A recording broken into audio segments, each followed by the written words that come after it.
Hey, salut toi! Est-ce que tu sais résoudre l'équation 2x plus 1 égale à 0? Non? Mais tu t'es toujours demandé, mais qu'est-ce que c'est que ce x? Eh bien, compte sur moi pour t'expliquer. Commençons par quelques exemples qui semblent sortir du contexte. Observe bien cette image. Je cherche un objet qui est posé sur le bureau, qui est rouge et qui semble délicieux à manger. Quel est cet objet? Bravo! Il s'agit de cette pomme. Regardons à présent cette classe. Je cherche une personne qui est un garçon, qui n'est pas assis au premier rang et qui porte une cravate rouge. Qui est cette personne? Encore une fois, bravo, il s'agit de ce garçon. Plaçons-nous à présent dans un contexte géométrique. Le point que je cherche se situe sur la droite orange et sur la droite bleue. Quel est ce point? Je te félicite. Il s'agit du point D, qu'on appelle aussi point d'intersection des droites tracées en orange et en bleu. Rapprochons-nous encore un peu plus de la question initialement posée.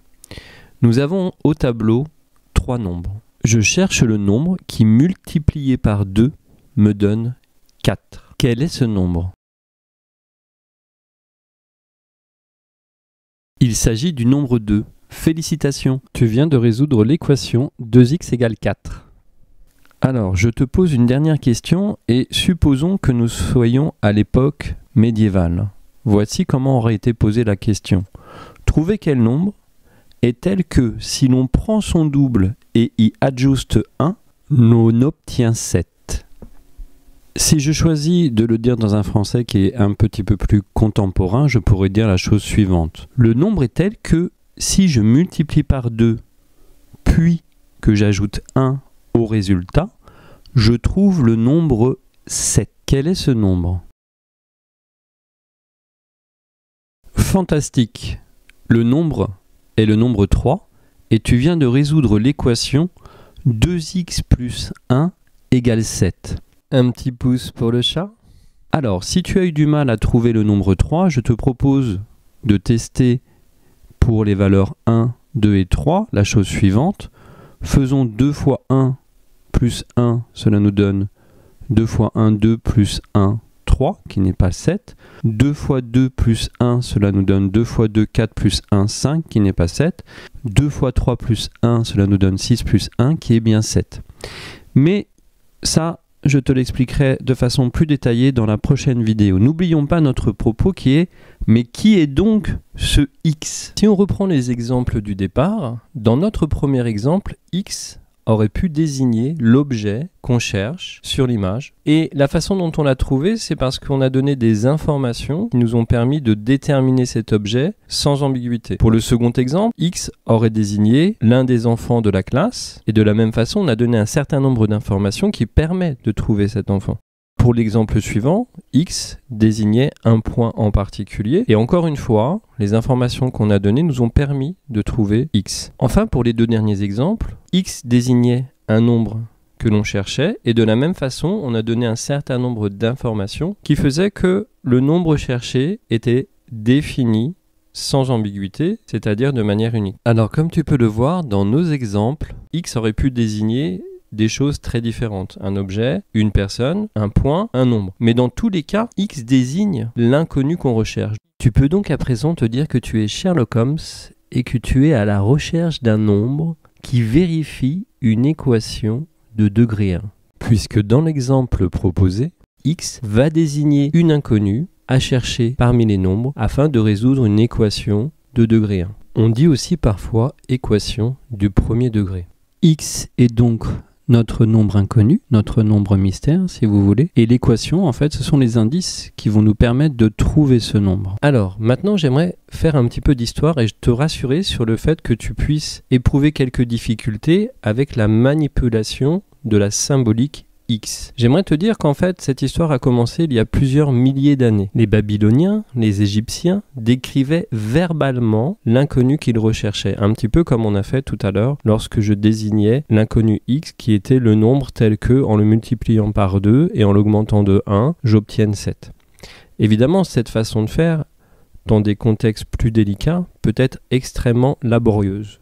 À l'époque de la Renaissance, François Viette, qui est né en 1540 et mort en 1603, introduisit l'usage de lettres pour représenter les inconnus. C'est le début d'une partie de ce qu'on appelle le formalisme. Mais c'est René Descartes qui va jouer un rôle décisif dans l'établissement de la notation X pour désigner une inconnue. Il dériverait du mot arabe che, chose, qui transcrit en espagnol comme che, aurait été abrégé en X. L'avantage, c'était que c'était une lettre peu utilisée en français, et son croisement symboliserait l'intersection de lignes dans des problèmes géométriques, par exemple, comme on l'a vu tout à l'heure lorsqu'on cherchait un point particulier. Alors quel est l'intérêt de cette notation? Cette nouvelle façon de noter ou de désigner l'inconnu a complètement modifié la façon de résoudre les problèmes et la façon de penser les problèmes, et a considérablement favorisé le développement d'une partie de ce qu'on appelle le formalisme. Comme je le dis souvent dans les classes dans lesquelles j'enseigne,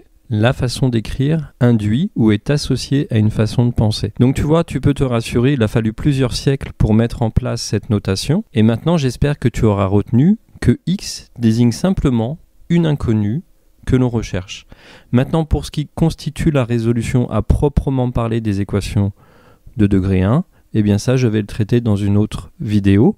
Alors faisons un petit récapitulatif. Que désigne X ?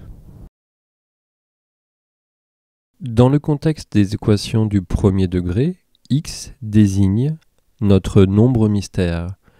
En particulier, il désigne un nombre que nous allons rechercher grâce à plusieurs indices. Quels sont les indices pour trouver X ?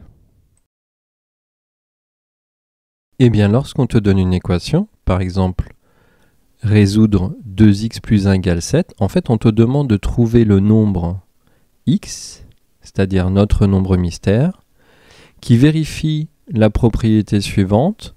Si je le multiplie par 2 et que j'ajoute 1 au résultat, je trouve 7. Tu comprends donc que cela te donne un certain nombre d'informations et des indices précieux qui vont te permettre de trouver X. Est-ce que la notation X est apparue facilement dans l'histoire des hommes ? Eh bien, comme je te l'ai dit précédemment, il a fallu plusieurs siècles, même quelques millénaires, avant que la notation X soit introduite dans les mathématiques sous la forme qu'on la connaît aujourd'hui. J'espère donc qu'à présent, tu commences à te familiariser avec cette notation X qui désigne en fait un nombre mystère. À présent, la question est comment trouve-t-on ce nombre ? Eh bien ça, j'y répondrai dans les prochaines vidéos puisque c'est la partie plus calculatoire. Mais je tenais à faire cette petite vidéo pour que tu sois familier avec cette nouvelle notation qui peut être pour la première fois surprenante. Alors à bientôt et le chat pense à toi. N'hésite pas à laisser un petit message au chat en commentaire pour savoir si cette vidéo t'a aidé et à mieux comprendre qui est X.